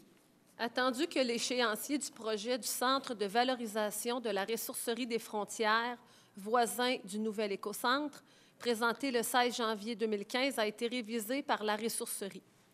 Attendu que le financement alors prévu pour le projet doit également être révisé en fonction de l'évolution des besoins de la Ville. Attendu que la Ville est toujours intéressée à développer un partenariat pour assurer le réemploi ou le recyclage de 700 à 1000 tonnes annuellement de résidus de toutes sortes générés par les citoyens à son écocentre et via la collecte de gros rebuts. Attendu que la Ville retire le soutien financier prévu pour le projet de la ressourcerie des frontières, en attendant la présentation et l'évaluation d'un nouveau projet de la part de ce partenaire. Je propose que la résolution 093-2015 relative au partenariat de la ressourcerie des frontières, adoptée le 2 mars 2015, soit abrogée. Appuyé par la conseillère Diane Pelletier. Je l'appuie. Donc ici, dans le fond, le projet ne pourra pas se réaliser à court terme. Donc, quand la ressourcerie va nous revenir avec un projet, on pourra se réengager, sauf que là, on avait comme gelé des montants pour un projet qui ne peut pas se réaliser tout de suite à court terme. Donc, au 8.14, embauche de personnel proposé par le conseiller Yvon Lamontagne. L'embauche d'un inspecteur en bâtiment de niveau A à titre régulier est nécessaire pour une période minimale d'1 an afin de reprendre le retard dans les inspections et assurer le flux continu de ces dernières. L'embauche d'un préventionniste pour une période minimale d'1 an est nécessaire pour reprendre le retard des inspections en prévention et assurer un service adéquat aux municipalités partenaires. Je propose d'embaucher une période minimale d'1 an, un inspecteur en bâtiment de niveau A avec un statut de salarié de régulier et d'un préventionniste au salaire prévu à l'échelon 1 de la convention visée, de prévoir également la location de deux véhicules et le carburant pour couvrir la même période. Appuyé par la conseillère Denise Poulin-Marcotte. Je l'appuie. Donc ici, peut-être, je vais expliquer brièvement, on avait fait un exercice de Kaizen au niveau des permis inspection. Puis vous vous souvenez, à l'époque, on avait rapatrié nos préventionnistes avec l'équipe de permis inspection. Et ça fonctionnait bien pour une partie, sauf qu'on s'est rendu compte qu'on faisait faire du travail d'inspecteur à nos préventionnistes, donc, et que c'était difficile aussi d'avoir des préventionnistes de façon temporaire avec des emplois qui ne sont pas permanents. Donc, dans la réorganisation du service incendie, on a décidé de rapatrier les préventionnistes incendie au niveau des incendies, d'embaucher un préventionniste permanent afin d'honorer nos ententes avec... Est-ce qu'on a des ententes avec 5-6 municipalités, là, si ma mémoire est bonne? 6 au niveau de la prévention incendie. Et de se doter d'un nouvel inspecteur en bâtiment. Et aussi, cette personne-là va être la personne à qui on va confier le dossier là, des Airbnb, parce qu'on sait qu'il va y avoir du travail à faire là, au niveau du suivi de ce dossier-là. Donc, c'est à cette personne-là qu'on confierait ce dossier. 8.15, signalisation et circulation, proposé par le conseiller Jean-Guy Gingras. Je propose que la Ville de Magog autorise les nouvelles signalisations suivantes à l'intersection des rues de Hatley et Morrison, mettre en place des arrêts obligatoires de toutes directions et enlever les passages prioritaires pour piétons et bicyclettes. Appuyé par le conseiller Robert Ranger. Je l'appuie. Alors ici, là, ça peut peut-être paraître une petite affaire simple, là, mais c'est pas simple. C'est l'intersection du McDonald's, ça, là. C'est l'intersection Mary Sud et rue Hatley, pour lequel on a des problèmes depuis la nuit des temps. Tous les élus se font casser les oreilles avec les problèmes de circulation à ce niveau-là. C'est pas simple de réaménager. Probablement qu'un carrefour giratoire serait la meilleure solution du monde, mais à court terme, c'est pas possible. C'est de l'acquisition de terrain, ça coûte de l'argent, etc. Donc, sous l'acharnement de Nathalie, le comité a proposé une solution avec 4 arrêts. En attendant, en tout cas, du moins, si ça marche, tant mieux, ce sera réglé. Sinon, bien, éventuellement, moi, je pense que ça va prendre des investissements supplémentaires. Mais comme vous le savez, avec le projet du centre-ville et d'autres projets, cette intersection-là, on ne pouvait pas le faire tout de suite, mais on ne pouvait pas le laisser comme ça non plus. Donc, on va installer 4 arrêts, et puis dès ce printemps. Donc, on va voir ce que ça va donner. Point 9, culture, sport et vie communautaire. 9.1, déclaration des bibliothèques du Québec, proposé par le conseiller Jacques Laurando. La Déclaration des bibliothèques du Québec a été élaborée et adoptée par la table permanente de concertation des bibliothèques québécoises, qui regroupe notamment des représentants des bibliothèques publiques, scolaires, collégiales, universitaires et spécialisées au Québec. La Déclaration des bibliothèques du Québec a été adoptée par l'Union des municipalités du Québec. La Déclaration des bibliothèques du Québec a été déposée à l'Assemblée nationale par le ministre de la Culture et des Communications du Québec, ministre responsable de la protection et de la promotion de la langue française, M. Luc Fortin, le 19 octobre 2016. La Déclaration identifie les bibliothèques comme étant des carrefours d'accès à l'information, à la documentation et à la culture, des centres d'apprentissage et de soutien à la recherche, des espaces d'appropriation et d'usage technologique, des leviers socio-économiques, des lieux de rencontre et d'échange, des lieux de médiation et de développement culturel. La Bibliothèque Memphremagog est une bibliothèque du Québec correspondant à la définition donnée dans la Déclaration des bibliothèques du Québec. Je propose que la Ville de Magog entérine la Déclaration des bibliothèques du Québec. Appuyé par le conseiller Pierre Côté. Je l'appuie. Maintenant, au point 9.2, entente avec le ministère de la Culture et des Communications, proposé par la conseillère Nathalie Bélanger.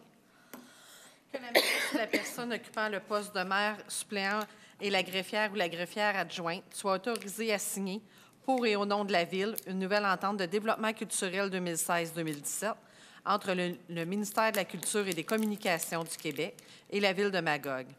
Cette entente, d'une durée de 1 an, est d'une somme de 241 000, dont 120 500 en provenance du ministère de la Culture et 120 500 de la Ville de Magog. L'entente a pour but de permettre la réalisation de nouveaux projets d'animation à la Bibliothèque Memphremagog dans le cadre du Plan du livre du Québec et le soutien financier d'une partie du volet cinégraphie communication du projet de la Maison Murray dans le cadre du plan numérique du Québec. Que la mairesse ou la personne occupant le poste de maire suppléant et la greffière ou la greffière adjointe soit autorisée à signer un addenda de majoration à l'entente triennale actuelle 2014-2017 pour un montant de 12 000 dont 6 000 en provenance du ministère de la Culture et 6 000 de la Ville de Magog. L'addenda a pour but de permettre le transfert du contenu des 3 circuits patrimoniaux de la Ville de Magog sur l'application mobile et sera financé à même le Fonds du patrimoine culturel québécois. Appuyé par la conseillère Nathalie Pelletier. Je l'appuie. Maintenant, au point 10, affaires nouvelles, 10.1, bail avec Divertigo Magog Offord, proposé par la conseillère Diane Pelletier. Je propose que la mairesse ou la personne occupant le poste de maire suppléant et la greffière ou la greffière adjointe soit autorisée à signer pour et au nom de la Ville un bail relatif à un terrain à la plage des Cantons avec Divertigo Magog Offord Incorporé. Ce bail a pour principal objet de louer à Divertigo Magog Offord Incorporé un terrain à la plage des Cantons à un montant annuel de 4 826,50 $ plus taxes, basé sur un prix de 1,97 $ le mètre carré et vise l'opération d'un circuit d'hébertis aérien de style arbre en arbre. Ce bail est de 5 ans et 4 mois, commençant le 1er janvier 2017 et se terminant le 30 avril 2022. Le bail est assorti d'une option de renouvellement pour une période de 5 ans aux conditions prévues au bail. Appuyé par le conseiller Steve Robert. Je l'appuie. Donc, il s'agit ici quand même d'une offre d'une valeur ajoutée, je pense, autant pour les familles que nos visiteurs au niveau de la plage des Cantons. Donc, on s'est rendu au point 11, dépôt de documents. Madame la greffière. Oui. Alors, ce soir, on dépose la liste des comptes payés en novembre 2016, totalisant 6 354 128,22 $. Ensuite, le rapport d'embauche du personnel temporaire, saisonnier et étudiant au 25 novembre 2016. Et finalement, le rapport d'émission de permis en date du 30 novembre 2016. Merci. Donc, on serait rendu à la période de questions de la salle. Je vous rappelle qu'on dispose d'une période maximale de 30 minutes. Je vous demande de vous identifier pour faciliter la prise de notes. Merci. La parole est à vous. Bonsoir, Madame. Michel Gauthier. Bonsoir. Une question. C'est un sujet sur lequel vous êtes intervenu lors des 2 dernières réunions. C'est concernant les excédents pour le nouvel édifice municipal, là, où vous avez dit qu'il y a eu des excédents de 650 000 $ à peu près au niveau du garage municipal. Au niveau du garage municipal. Il y a une partie que vous avez expliquée par des travaux que vous avez demandé de faire qui n'étaient pas originellement prévus dans les plans de la Ville. Oui. Et il y a une deuxième partie qui sont dues, selon ce que j'ai compris, à des coûts supplémentaires parce que les plans n'étaient pas conformes à la réalité de la structure. Oui, la structure présentait des problèmes. Et vous aviez des plans qui ne vous disaient pas vraiment cette situation-là. Oui. Moi, ce que je voulais savoir, c'est est-ce que la Ville a décidé de poursuivre le vendeur pour appeler ça vice caché ou indépendamment de la description, là, parce que vous aviez des plans qui ne disaient pas ou qui ne vous faisaient pas connaître ce qu'était la réalité? Je ne pense pas, mais parce que est-ce qu'on avait les plans originaux? Là, il faudrait que je vérifie parce que, dans le fond, nous, on a racheté un bâtiment qui avait été acheté. Hein, c'est suite à la fermeture de... C'est-tu Sargomy? C'est Sargomy qui était là, hein? C'est ça, hein? Suite à la fermeture de Sargomy, ça avait été acheté, puis on l'a racheté. Fait que je suis même pas sûre qu'on a les plans originaux. Cela dit, je vais vérifier au niveau légal quels sont nos recours. Là, je ne peux pas vous répondre. Parce que c'est ce que j'avais compris de votre intervention, c'est que si c'était pas conforme aux plans, vous avez été obligé de faire des travaux parce que les plans ne vous indiquaient pas ça. Bien, entre autres, au niveau de la dalle de béton, là, ce que nos ingénieurs nous expliquent, c'est qu'elle avait une certaine épaisseur à un endroit, puis elle était plus mince à un autre endroit, puis on s'en attendait pas. OK. Donc. Deuxième question. Quand vous avez parlé de... Je pense que c'est au 6.10 dans les greffes et affaires juridiques, là, où vous avez parlé d'un centre communautaire qui est en train qui devient ou qui va devenir des condos. Oui. Ça, est-ce que c'est situé à Azur ou quelque chose comme ça? Non, l'auberge du village, c'est derrière le McDo. Ah, OK, ça va. C'est pas celui à côté de Place Versailles. OK, ça va. Puis mon dernier commentaire, si j'ai bien compris, sur le programme de taxes sur l'essence et de la contribution du Québec. Oui. Quand vous parlez de 28 $ par habitant, ça comprend femmes, enfants et adultes et hommes. Pour le calcul, très bonne question. Par habitant, c'est ça. C'est ça, par habitant. À l'habitant, non, mais... Écoute, c'est une bonne question. Je vais vérifier. Que des habitants Moi, je sais ce que ça donne comme montant total au bout, là, mais... Ben, moi, j'ai je vais calculé vérifier. 28 par 26 000 habitants, ça donne 728 000 à peu près. Là, C'est ça, c'est bon. OK, Le calcul merci. est bon. Merci.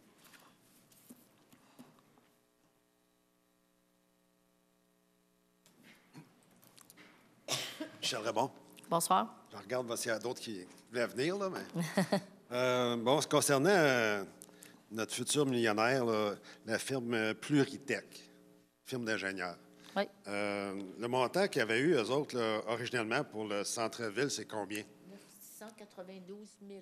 Combien? Tout près d'1 million. 992 000. Combien? 992 000. Tout près d'1 million. Tout Ouais, près c'est ça, d'un je dis, il million, n'était pas encore oui. millionnaire, là, Ouais. parce qu'il était à 992 000. Là, avec ce que vous lui donnez à soir, là, il est rendu millionnaire. Ouais, avec ces gens qui ont payé peut-être moins, mais on n'embarquera pas dans ce genre de discussion-là. Continuez avec vos questions. Là. Ouais, je vais continuer, moi, par exemple, là, parce que je trouve ça quand même exagéré. Là. Il ne savait pas qu'on avait qu'il y ait des recherches archéologiques. Il ne savait pas ça dans ses plans quand il a soumissionné? En fait, ce n'est pas une obligation, M. Raymond. C'est nous qui avons décidé, vu l'ampleur du projet, d'ajouter ça.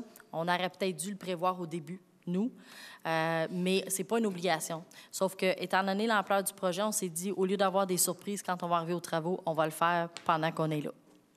OK. Ce volet-là, il était à 45 000?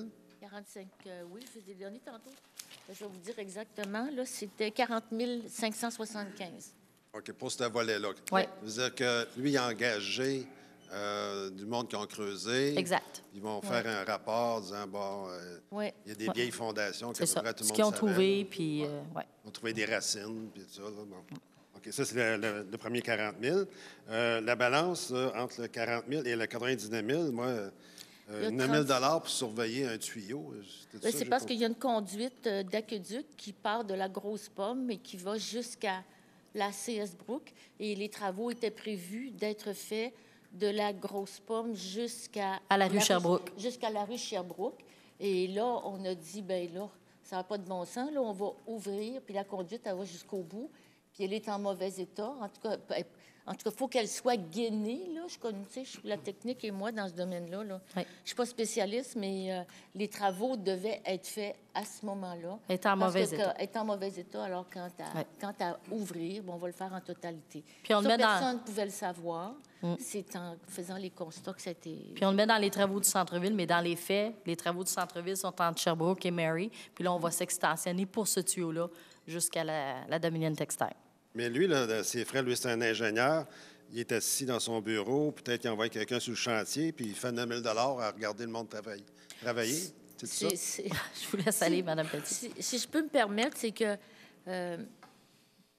tout ça, là, c'est des choses qui sont demandées par la Ville. C'est pas lui qui le décide. Hein?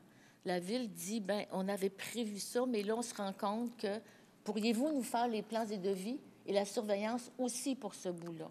De la même façon, pour la placette ici, au bout de la rue Sherbrooke, tout le carrefour va être refait de la même façon que la rue principale. Et on a réalisé que c'est peut-être mieux d'avoir les plans et devis également pour la placette parce qu'on ne peut pas garder ça dans l'état où c'est là. Bon, si au moment de l'appel d'offres des entrepreneurs, on réalise qu'on peut se l'offrir à l'intérieur du budget prévu, on le fera. Sinon, on aura les plans et devis, puis on le fera plus tard. Mais on a jugé que c'était mieux de le prévoir. Et oui, ça peut paraître beaucoup, là, 35 500, mais il ne faut pas oublier que c'est un terrain qui est en pente, qui est escarpé vers la rivière. Alors, ça demande des conditions particulières. Et on a espoir, ce qu'on n'a pas dit peut-être tout à l'heure, là, il y a des dépassements de coûts par rapport au mandat qu'on a donné à Pluritech parce qu'on a fait des demandes supplémentaires. Mais on a espoir que dans les coûts totaux du projet, quand on va aller en appel d'offres, on va rentrer dans notre budget quand même parce que là, on n'a pas les prix pour les travaux encore. Oui, vous avez un estimé de 22 millions, je pense, pour budgétaire. C'est notre estimé à l'interne budgétaire. C'est ça qu'on a mis au PTI. OK, 22 millions, mais là-dessus, vous ne savez pas encore comment que le gouvernement fédéral, provincial... On ne connaît pas l'ampleur des subventions encore. OK. Mais vous avez espoir de recevoir combien, si c'est indiscret de le Ah, demander? je ne peux pas m'avancer. J'ai tellement de surprises de ce temps-là. Certains que je pensais avoir, on n'a pas. D'autres que je pensais jamais avoir, on a des chances. Alors, je ne sais pas. Ah, bon, OK. On verra dans le temps. Ce sera une belle surprise. OK. Puis une petite question indiscrète, là. Le directeur général, bon, on sait qu'on a un nouveau, là. Oui. Il y a un contrat de combien de temps, là? Y a-t-il un contrat pour 3 ans renouvelable? C'est-tu à vie comme le dernier? C'est-tu pour Je m'en revire vers le juridique. C'est une question auquel je peux répondre, ça? C'est pas normatif, là? Oui. Oui. C'est d'intérêt général. Oui. Bien, j'ai le droit de vérifier légalement, non? D'accord, oui. OK, c'est bon. La dernière fois, c'est parce que les dernières fois, ça a coûté cher. Oui. Et, mais savez-vous, ce qui a coûté cher, c'était pas la durée du contrat, le problème, même si c'est ça qui a fait la une des journaux, c'était les clauses de départ puis les clauses de fin de contrat qui nous ont coûté cher. Ça n'avait pas été négocié à l'avantage de la municipalité. Alors, je suis désolée de dire ça, M. Damour, mais cette fois-ci, on a protégé la municipalité. Dans le contrat et puis dans les clauses de départ, mais c'est un contrat à durée indéterminée. Maintenant, au Québec, là, si on veut attirer du monde, là, on ne peut pas leur donner un contrat de 2, 3.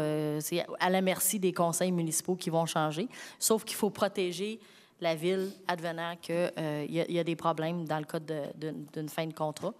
Donc, ça répond à votre question. Avec une période de probation de 12 mois? 9 mois. Merci, M. Gingras. Hey, je venais de prolonger ça. 10. En tout cas, quelque part entre 9 et 12, là, je leur lirai, puis il y a quand même juste 3 semaines de fête. J'ai le temps de le regarder, le contrat. Parce que quand on parle d'un départ volontaire, là, la norme, c'est toujours, à moins que vous ayez bonifié ça pour en avoir un bon, là, j'imagine, est-ce que c'est encore 1 mois par année de service, comme, mettons, s'ils décident de s'en aller à... Un départ volontaire? Oui. Il n'y a pas d'argent pour un départ volontaire. Si un directeur général se trouve un meilleur job... Non, non, il n'y a pas de compensation payée. C'est vacances. Ce qui lui est dû, selon les normes, c'est vacances, puis il n'y a pas rien au contrat prévu si c'est lui qui décide de partir. S'il démissionne, pour toutes sortes de raisons...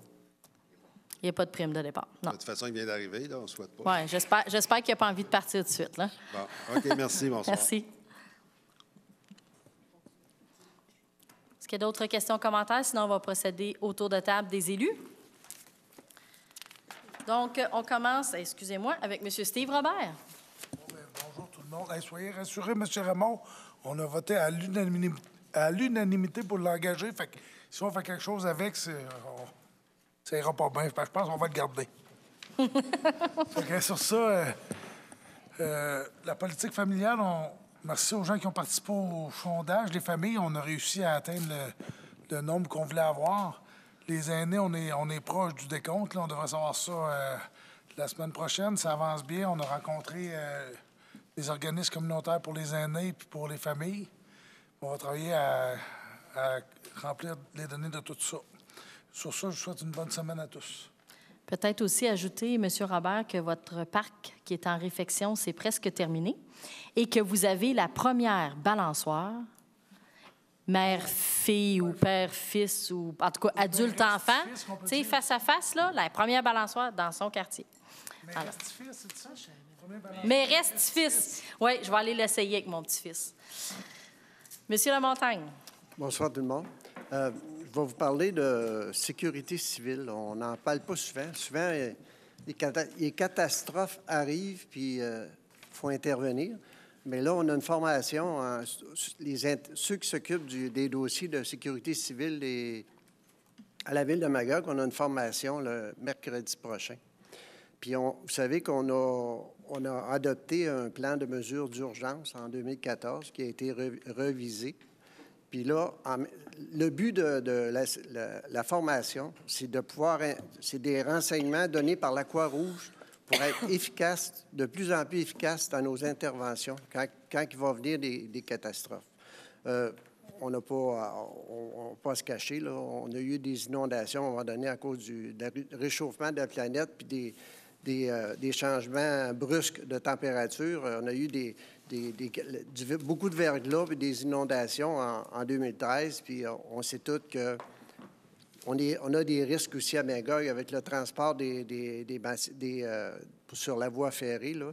puis nos barrages, puis le centre-ville. C'est sûr que c'est des choses négatives que je dis. J'aime pas ça dire ça, mais il faut être prêt à intervenir quand ça arrive. Puis je pense que c'est correct aussi d'en parler pour dire de sécuriser les gens, qu'on a une formation puis qu'on va améliorer nos performances. Je suis convaincu.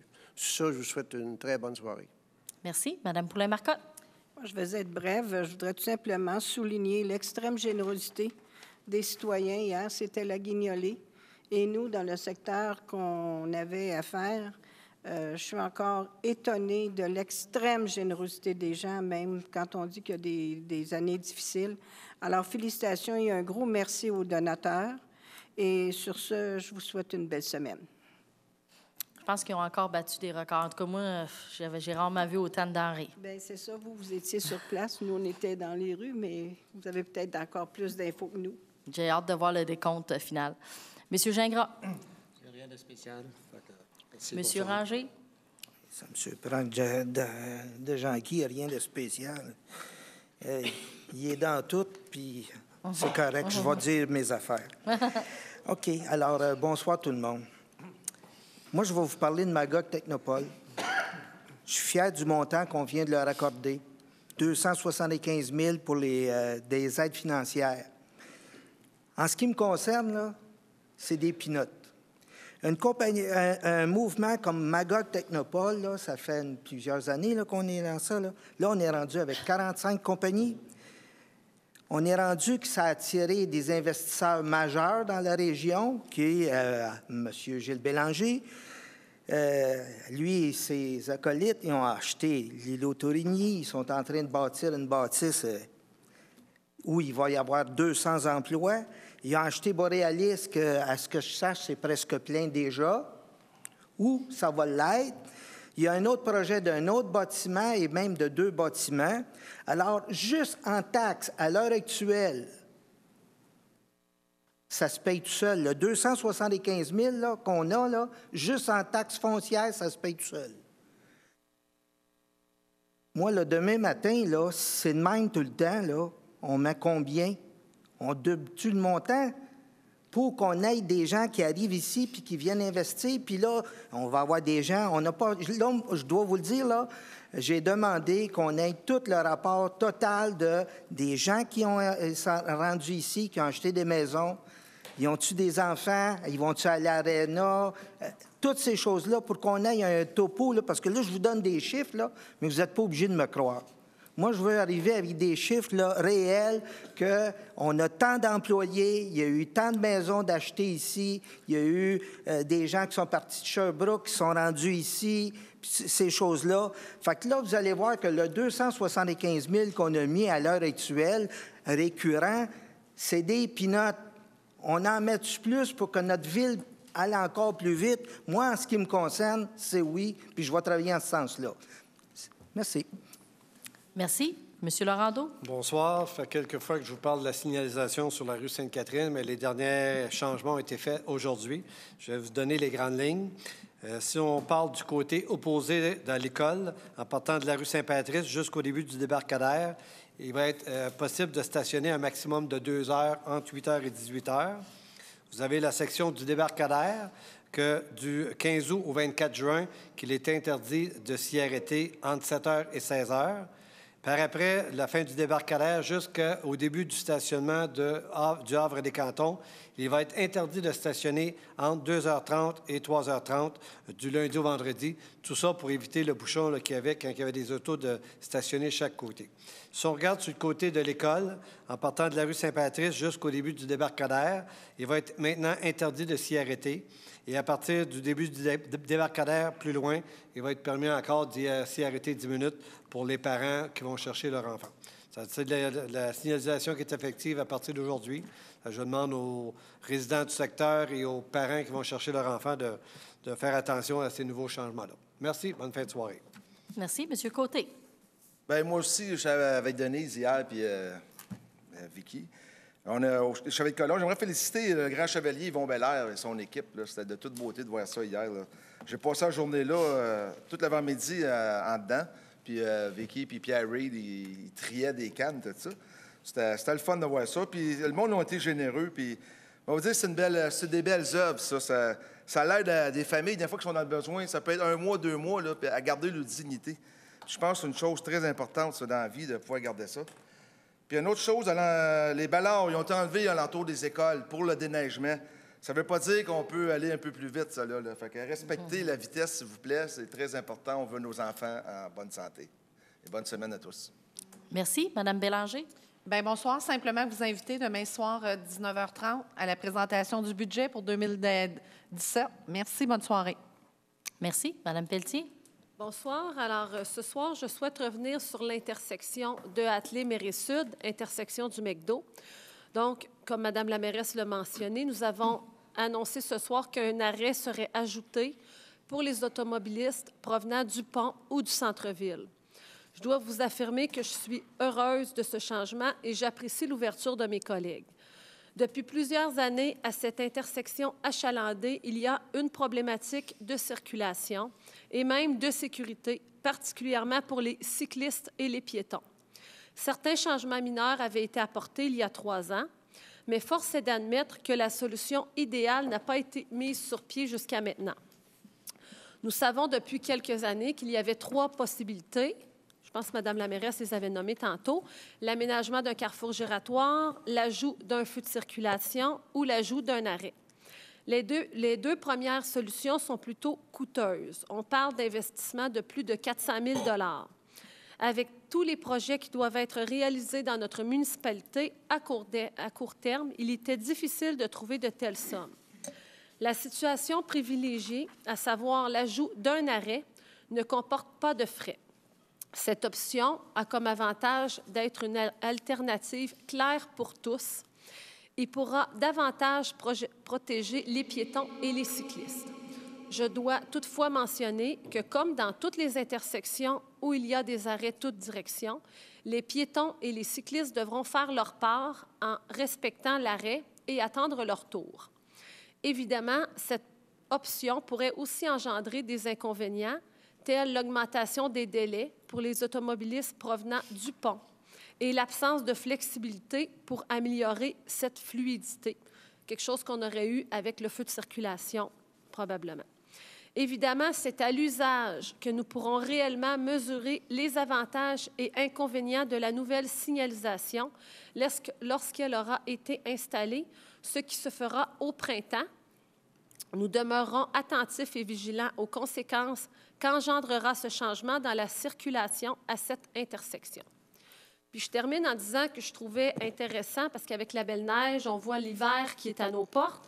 Dans le cahier du Journal de Montréal, Vacances d'hiver au Québec, dans les plus belles patinoires à visiter au Québec, on avait notre sentier glacé. Donc, je trouvais ça intéressant. Puis c'est vrai qu'on a un beau sentier, puis il semble que ça fasse l'envie des autres personnes qui habitent ailleurs au Québec, puis qu'on les invite à le visiter. Alors, merci et bonne semaine. Merci. Madame Pelletier. Bonsoir. Alors, vous vous rappelez qu'il y a quelque temps, on a décidé que Magog avait sa page Facebook. Alors, je vous invite à aimer et à visiter cette page parce que elle vous appartient, donc vous avez des places pour des commentaires, mais également de l'information. Ensuite, en terminant, je vous rappelle que Magog offre toute une panoplie de commerces, que ce soit des grandes surfaces ou les boutiques du centre-ville. Alors, je vous invite, dans cette période des fêtes, à faire vos achats ici à Magog et à encourager nos commerces locaux. Sur ce, bonne semaine à tous. En plus, plusieurs offrent de faire l'emballage. Fait que ceux qui, comme moi, manquent de temps, c'est pratique en tabarouette. Merci. Je voudrais tout d'abord vous parler brièvement, vous l'avez peut-être lu dans les médias, mais la semaine dernière, il y avait une rencontre de l'Union des municipalités du Québec, en fait, de notre caucus des cités régionales.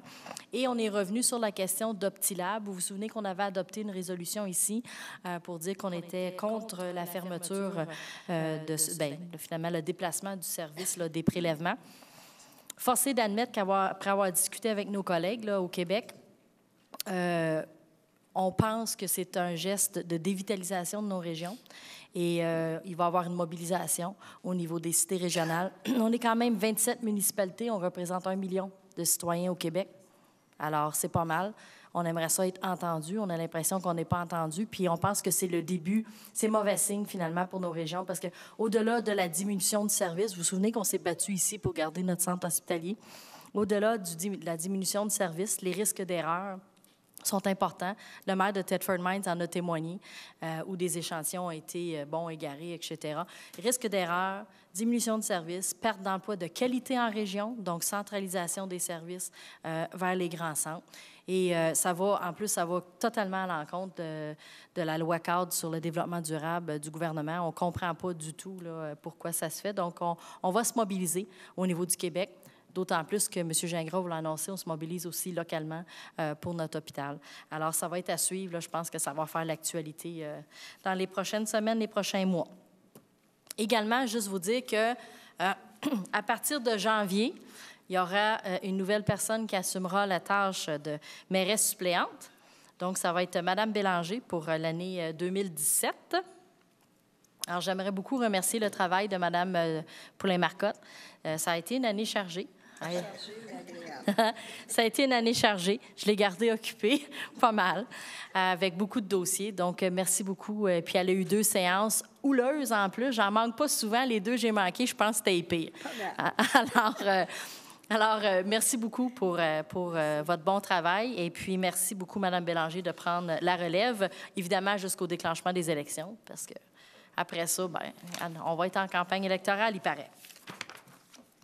Donc, on pourrait procéder à la levée de l'Assemblée, proposée par le conseiller Yvon Lamontagne. L'ordre du jour étant épuisé, je propose la levée de l'Assemblée. Appuyé par la conseillère Denise Poulin-Marcotte. Je l'appuie. Merci. Bon retour à la maison.